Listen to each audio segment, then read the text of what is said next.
Okay, how you doing today? We're gonna make this, we've got a lot of cooking to do, and so we're gonna get started. I've taken the liberty to do a little prep work before you got here. Today, I'm gonna make something for my cousin Diana. Her and Joe, they're empty nesters, so I'm sure it's just the two of them, except if the kids come home, of course. But this is a nice little elegant meal. It's something, it takes a little prep work, but it's beef Wellington, and it's well worth all the prep work you have to do to put it together. We're going to do it in a couple of stages here. So first, let's get right into it. I've diced up about 2 tablespoons worth of shallot and a clove of garlic. Also in there is about 3 or 4 sprigs of fresh thyme. Over here, I've got like 4 tablespoons of portobello mushroom that I've diced up really fine. You might not have heard this, I've said it before. If I had a food processor here in Texas, that's where this would have gone, into the food processor and made a paste out of it. But for what we're doing, finely diced like this is perfect. I'm going to start by putting a little olive oil in a hot pan. This pan's been heating up a little bit. We're going to throw in our mushrooms. And we're going to throw in our onions and our shallot and our garlic. And the thyme. And we're going to add to that a little salt. Remember, we're only cooking, well, in my case for 1, in your case maybe for 2. So this isn't a recipe for a lot of people. A little bit of pepper. It's easy enough, just upscale the recipe if you have more than 2 people you want to feed. This makes a really nice special occasion. It's got that wow factor when you serve it. And we're going to stir it around. We want the shallots to turn translucent. We don't want to burn the garlic or anything. I'm going to throw in 1 pat of butter.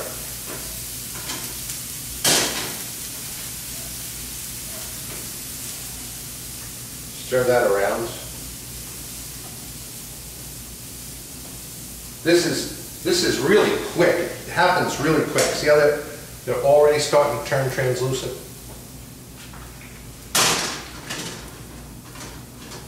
Because shallots are so fine. They have a very delicate onion flavor. Okay, the butter's melted. The shallots are just about there. The reason I'm doing this first is we gotta let this mixture cool down before we can use it as our stuffing on our beef Wellington. I'm gonna take, about now that pan's starting to dry out a little bit. You can see. And I'm gonna hit it with a little bit of white wine. You can use white wine, red wine. I happen to like the white. Just a couple of 1/4 of a cup.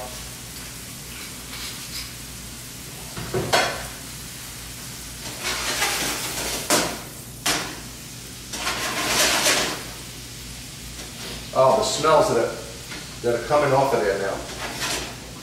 Absolutely phenomenal. We're going to let that white wine reduce a bit. Once it does, we're going to get it off the heat. We're going to let it sit. We're going to let it cool. Then I'm going to show you how to wrap your fillets. That's the part that everybody gets all crazy about. It's really quite simple. I've taken the liberty of taking out, this is puff pastry sheets. Get them in just about any supermarket now. I've taken one out, I'm letting it defrost. Once it becomes easy enough to work with, see, okay, it's already starting. This has only been like 10 or 15 minutes. I can unfold 1 fold of it. Because it's going to want to crack itself, but don't worry about that. Once the other one defrosts a little bit, we'll unfold it. So we're going to put this aside. That'll come later.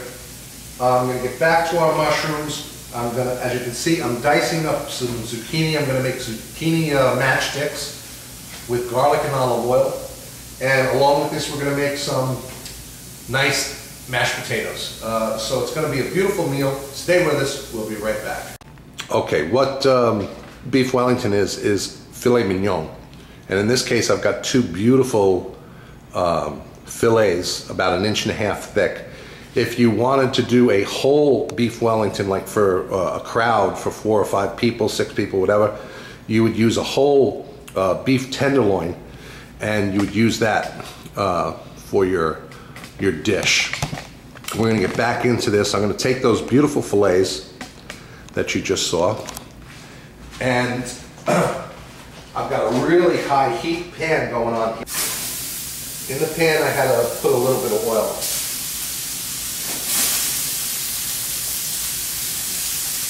Let me wash my hands.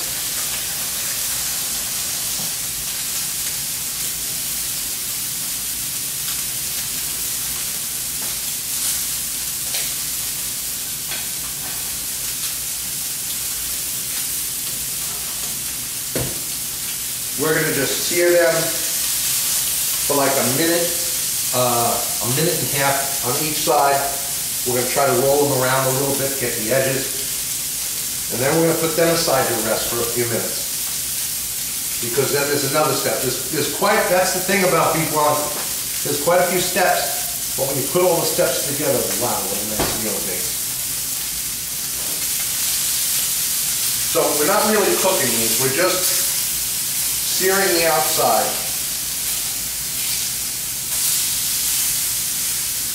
So that all the juices stay inside. I'm going to let you come over and see that.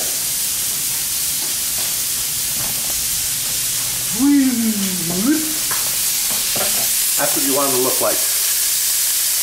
Beautiful, nice and seared on the outside.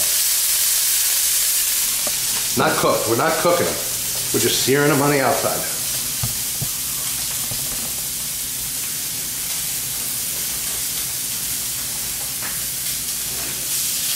I'm going to turn this one on its side a little bit. Turn this one on its side a little bit. Ooh, this one fell apart. That's okay. I'm going to roll it around, go on the other side. So we get a nice little sear on the outside of all these pieces of meat.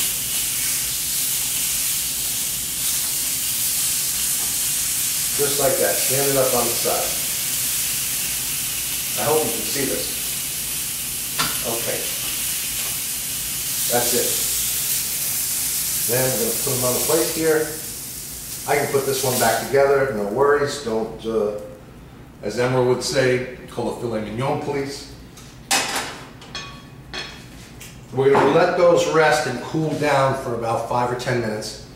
And then, as you can see, on this clear plastic wrap, I've laid out 3 sheets each, strips of prosciutto di Parma, which is an Italian-style ham that's cured and smoked, and it's just absolutely fabulous. That's going to lend a little bit of fat and flavor to our meat. So that's on here on the plastic wrap. We're going to let this cool for a few minutes, and we'll be right back.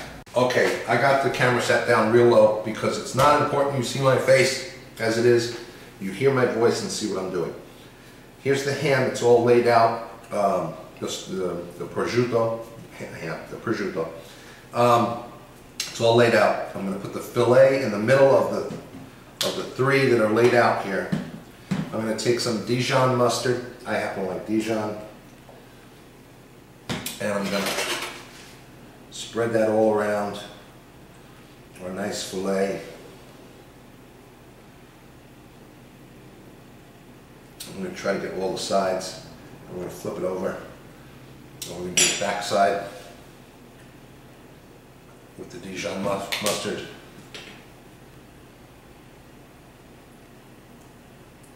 And then we're going to go back to our, let me just wash my hands off real quick. which those of you who know me, I'm a fanatic about washing my hands.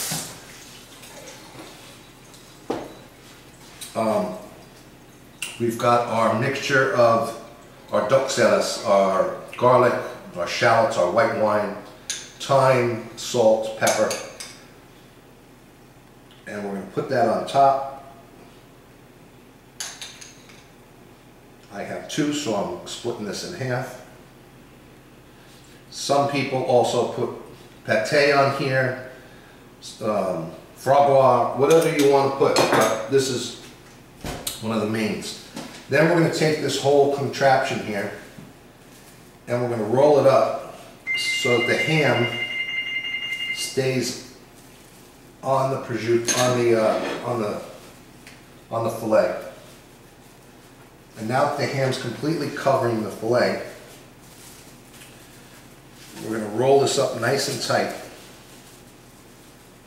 I'm trying to keep the shape because I want to keep that fillet shape. So I'm pushing things around and I'm going to wrap that up nice and tight.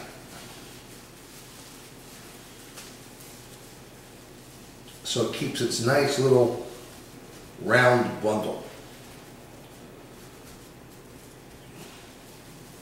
And then we're going to stick that in the fridge and let it chill for about a half hour, 45 minutes.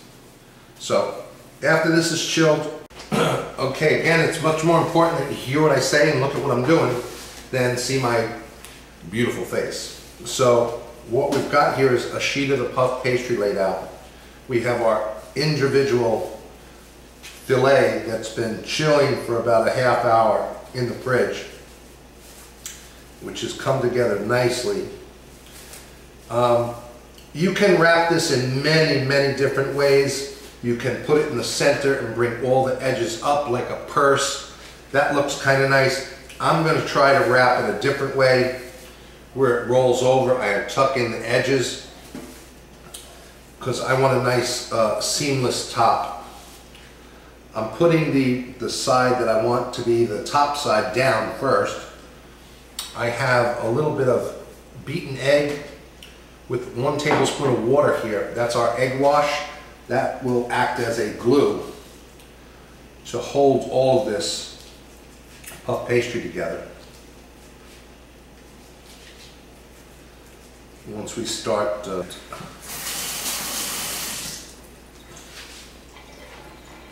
then I'm just going to roll the puff pastry up and around and down over the bottom and back around. You don't want too much puff pastry, and we're going to brush this with our egg wash also. That'll help for it to brown up nice and golden brown. And I'm going to put 3 vent holes or slits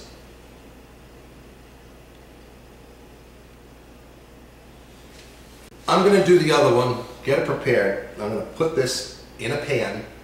I've already got the oven preheating at 350 degrees, and we're going to bake this off in accordance with the puff pastry regulations that say 350 for about 20 to 25 minutes. So by then our meat will be beautiful, the puff pastry will be nice and golden. We'll be right back. Okay, the rest of this stuff is pretty quick. We've got about 11 minutes left on our beef Wellington, which is baking in the oven at 350 degrees for about 20 minutes. I've got our matchstick zucchini that we're going to do, and we have our mashed potatoes that we're going to put together. So first off, I've got a pan here with a little bit of olive oil in it. I'm going to let that heat up a little bit. I'm going to throw in the garlic. I want that on a low heat, not a high heat. I'm going to throw in the garlic and a little bit of thyme, a little bit of salt and pepper. And I'm going to let that cook together until the garlic starts to turn a little brown. Then I'm going to throw in the matchstick cut zucchini, which all it is you take zucchini and you cut them nice and thin like this on an angle. They look real pretty and they taste real good. I'm going to dice up some spring onion. I happen to like spring onion better than chives because I think it has a nice onion flavor. But if you want to use chives for this, go right ahead. This is going to go on our mashed potatoes as our garnish. Remember, we're making a fancy meal here. And we're also going to make one other thing. I'm going to make a brandy and green peppercorn sauce to go over our beef Wellington. So, but that's going to get done last. So, all right, our oil looks like it's up to temperature a little bit. I'm going to throw in this 1 clove of garlic that I had chopped up with the thyme, the fresh thyme. I'm going to hit that with a little bit of salt and a little bit of pepper. Hear the sounds, hear that sound, that little sizzle sound? We love that.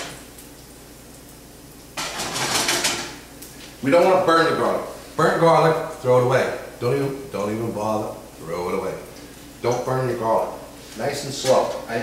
On this electric thing that I'm not used to still, I'm on like a 2.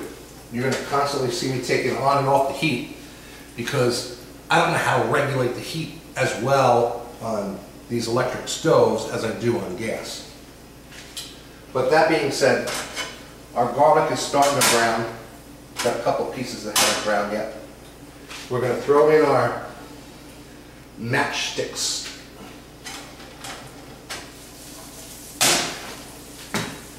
Now, this is always a neat little trick.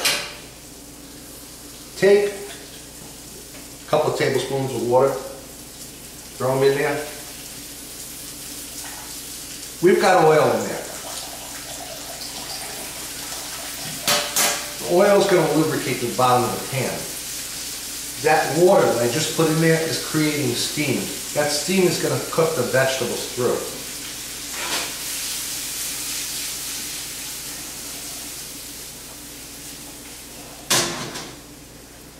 And then when the water dissipates and goes away, the oil that has coated the bottom is just going to help to caramelize it and make it beautiful.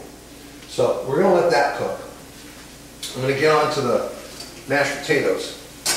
I've got about a half, since it's only, like I said, this is only me and or you and Joe or a couple, or however you want to do this. Scale the recipe for whatever you need. I've got like a half a cup of water back here. I'm going to bring that to a boil. I'm going to put in 1 tablespoon pat of butter. Let that melt. Once that comes up to a boil, I'm going to hit it with some, you guessed it, no. We're on a budget here. I don't have no fingerling potatoes that I'm going to make. Yukon Gold, $16 a pound. This is instant mashed potatoes. They're fabulous. They're made from whole potatoes, nothing else. That's the ingredients, whole potatoes, chopped up, made into nothing. And they freeze dry and it's lovely. It's consistent, it's always good. I don't think anybody can mess it up. Other than burning. Okay, our water's at a boil. But I'm going to show you how to make them a little bit better. We're going to take and put in like for this amount, I'm going to put in a 1/4 teaspoon, half teaspoon of salt. I'm going to throw in a couple of tablespoons of heavy cream. This is how you make them think that you made real mashed potatoes, by doing all these other little steps. We want that to come up to a boil again. I'm going to turn up the heat a little bit on our zucchini because I want them to start to caramelize now. All right, that's boiling. I'm going to take and put like a half a cup of these flakes in here. Pour the flakes in. You'll see them start to absorb. You see them start to swell. When you see that it's not crawling up your mountain of mashed potatoes, that's when you know they're ready, they're done. We put enough in there. We're going to stir that around, and that is absolutely perfect, the perfect consistency for mashed potatoes. I'm going to give it a little taste, only because I want to check the salt level. A little more salt, a little more butter. But as you can see, I predicted that. So our more mashed potatoes are already done. We're going to sit them on the back. I wish you could smell this. That fresh thyme in with this zucchini is absolutely amazing smelling. I'm going to let that go. We've got our garnish for our mashed potatoes already. We still got 3 or 4 minutes left on the timer for the beef Wellington. I don't want to make the sauce until the beef Wellington's out and resting. Otherwise, everything's going to get cold, and I don't like cold food. So, we'll be right back. Okay, our beef Wellington are out of the oven. They're sitting over there, they're resting. I don't know why they're resting. I'm the one that's been doing all the prep and everything. I'm going to put together this sauce, the brandy and green peppercorn sauce. We've got a hot pan here. I've got a couple of tablespoons of butter. I'm going to turn the pan down a little bit. Some people like to use a flour in some sauces. That's fine. Flour, corn syrup, cornstarch. I mean, this sauce I don't like to use that. I just like to let the cream reduce, and I get the thickness from that. In here I've got some green onions, some green peppercorns, and 1 tablespoon of shallot, all diced up. Green peppercorns, in case you don't know, they look almost like capers, but they're actually peppercorns that were green, that weren't fully matured, and they put them in a little brine, and it's a fabulous flavor. It just pops when you make a sauce out of it. So into the butter that goes, and we're going to let that do its thing for a minute or 2. Oh, that pepper, oh, you can smell it already. It smells absolutely fabulous.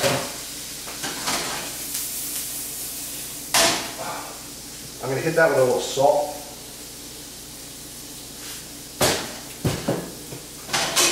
And a little coarse black pepper, because black pepper has a different flavor than the green peppercorns, believe it or not. I'm looking for the evaporation to happen around there. Then, whenever you're cooking with any kind of hard liquor, or liquor that can go flambe, always add it after the flame, away from the flame, away from the heat. About now. I'm going to put a couple of teaspoons of brandy.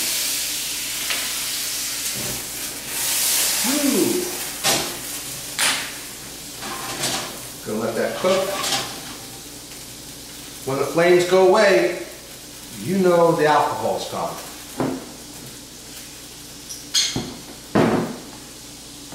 And then we're gonna mix in a couple of tablespoons of heavy cream. Fancy restaurants would run this through a strainer after they're done, so that all you're left with is the flavor. I happen to like the textures of the peppercorns and the shallots. We're just going to wait for that to thicken up a little bit. And while that's doing its thing, let's bring over the star today, which is our beef Wellington.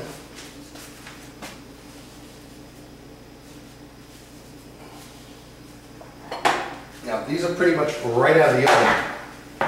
Take a look at that. Take a look at that. Isn't that not beautiful? You're going to get a closer look in a second anyway. But first, I'm going to take one of them out.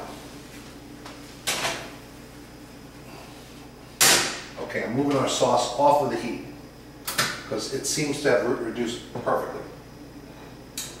I'm going to take one of them and I'm going to serve it one way. And I'm going to take the other one and I'm going to serve it another way. So let's go to the first way first. I'm going to take a couple of spoonfuls, well I only have a couple of spoonfuls, of our sauce and lay it down on the bottom. And then I'm going to stick a whole Wellington on top.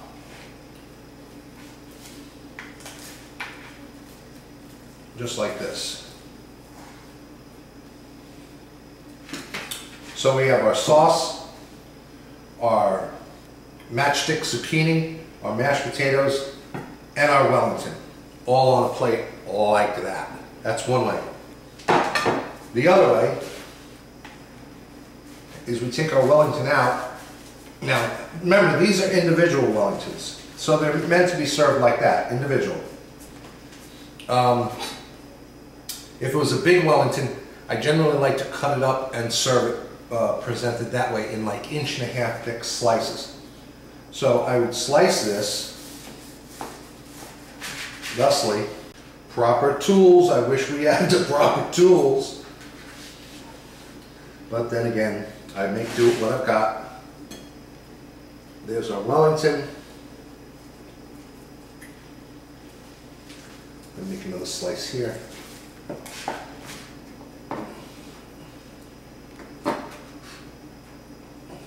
There's our Wellington. Nice medium rare.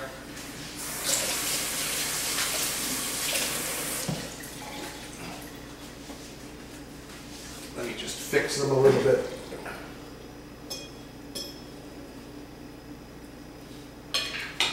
And I'm going to take a couple of tablespoons of our sauce and drip it over it like that. So here you have it. Diana and Joe. There's your beef Wellington. I'm going to zoom in so you can see it really nice and close. I hope you try it, I hope you enjoy it, and I hope you learn something. Come back. Beautiful beef Wellington with mashed potatoes, matchstick zucchini with garlic and thyme, and topped off with a brandy and green peppercorn sauce. Here's the other way served as an individual beef Wellington with the sauce on the bottom. I hope you people try this. It's really good. And if y'all don't mind, I'm going to get to my favorite part of the program, and I'm going to try some.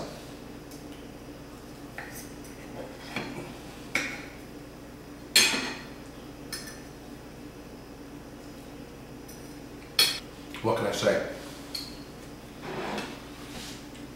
The green peppercorn and brandy sauce is phenomenal. I love the way that always comes out. It's so simple. The beef is cooked perfectly. It just melted in my mouth.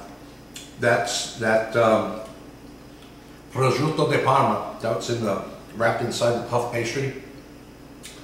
Adds this nice salty little bite to the back, to the backside. The salad made of the mushrooms, just a nice earthy tone in there, and that mustard, feel that mustard just melting in your mouth, in the back of your palate when you're eating this. And then the crusty pastry, of course. It's delicious. I hope you try it. Perfect. They all go perfect together. Beautiful meal. Put it together. You will enjoy it. Thanks a lot. Just as a side note, folks, the prosciutto di Parma is a salty ham. So you really don't have to salt the filet when you're cooking it, because it's going to get a lot of that salt from that ham that it's wrapped in. If you want to do it the other way and you want to salt the filet, then use a ham that's not salty, like a regular Virginia ham or a baked ham sliced like that. Use something along that nature. As you can see, it's all gone. The neighbors came and ate it. So it wasn't that bad, I guess. But do enjoy it. Thanks.